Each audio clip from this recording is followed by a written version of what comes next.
All right, so we got the bleached bone on the wings and the hand.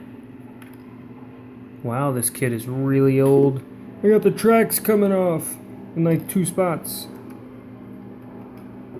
We'll come back to that another time.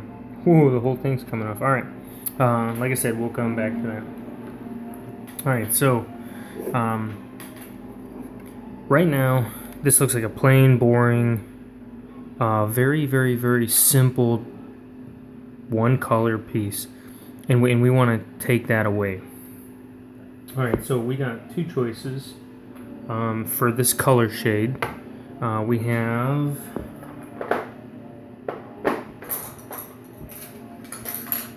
should have been more prepared for this.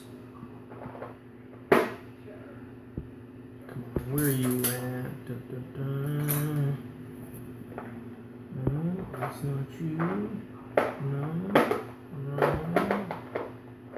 no.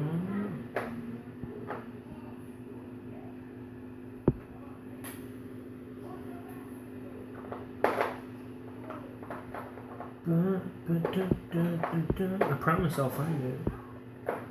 I promise you I will.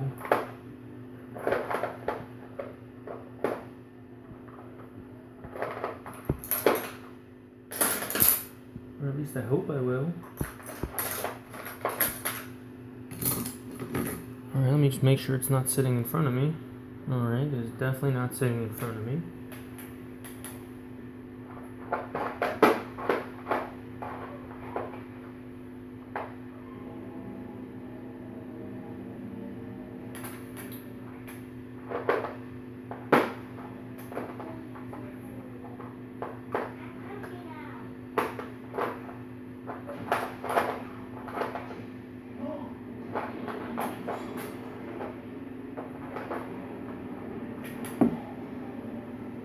Alright, well, oh, that's why.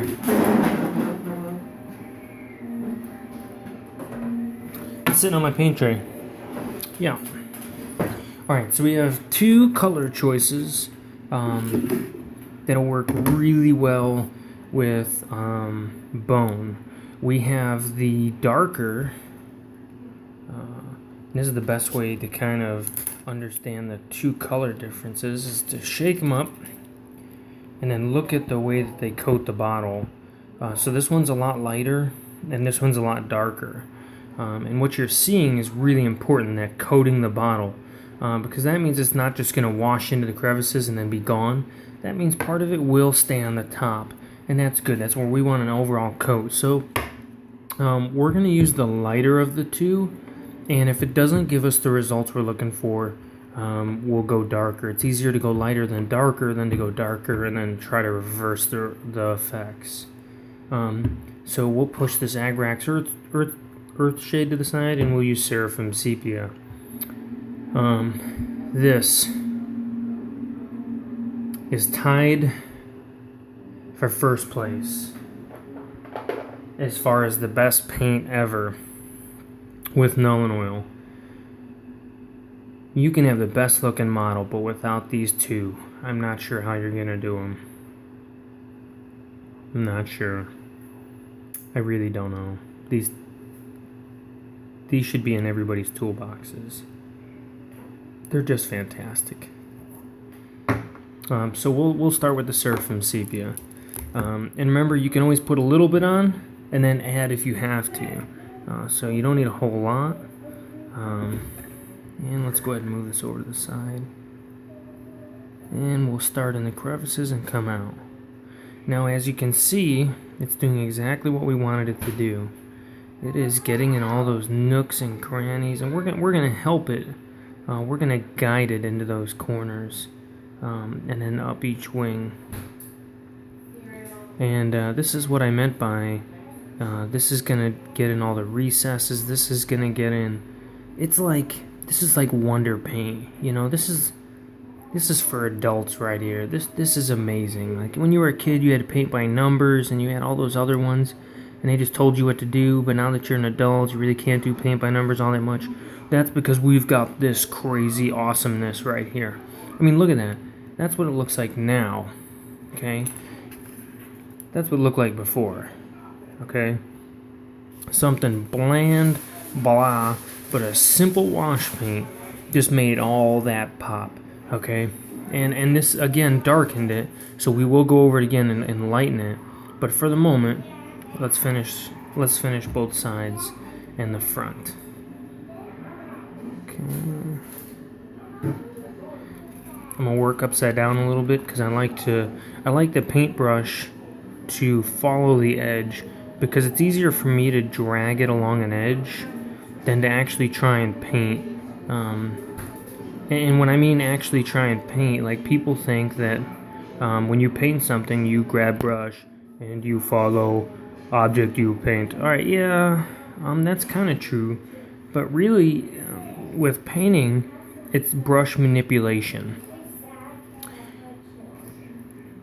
How hard is it going to be for me to get this brush inside this recess from this angle? It's going to be pretty crappy. But I flipped the kit just ever so slightly over, and now I can get it in that recess so easily. And that's what I meant by brush manipulation. So we've got both side wings done. Now let me just follow up with the hand. Another good thing about washes is you see all those spots on the inside of the hands where I missed paint, where I couldn't get the paint inside between the fingers, and I was so nervous about it. Who cares? It's now covered in a wash. It's going to dry with that wash over. You're not going to see anything. Score for easy painting. So let's go ahead and tackle this. Washers are great blends. They blend colors. They're great for covering up mess-ups.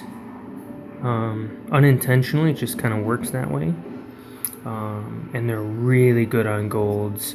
You lay a simple, bland gold model, and you wash it with like Seraphim Sepia or the Earthshade, and it's really changes the color. It can make it brassy. It can make it like an aged gold, an older gold. And then what you can do is dry brush over it with a lighter gold, or with the initial gold that you started with. And now your gold has depth to it. So this is where we're sitting right now. We've got all the bones washed, and it's going to leave us with dry brushing. So since I got you here for a second, we're going to go ahead and repair our tank. Going to see how the grooves fit real quick. Okay.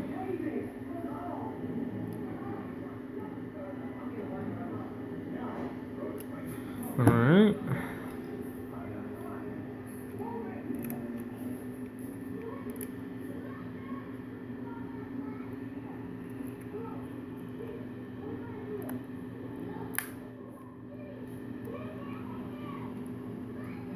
Okay.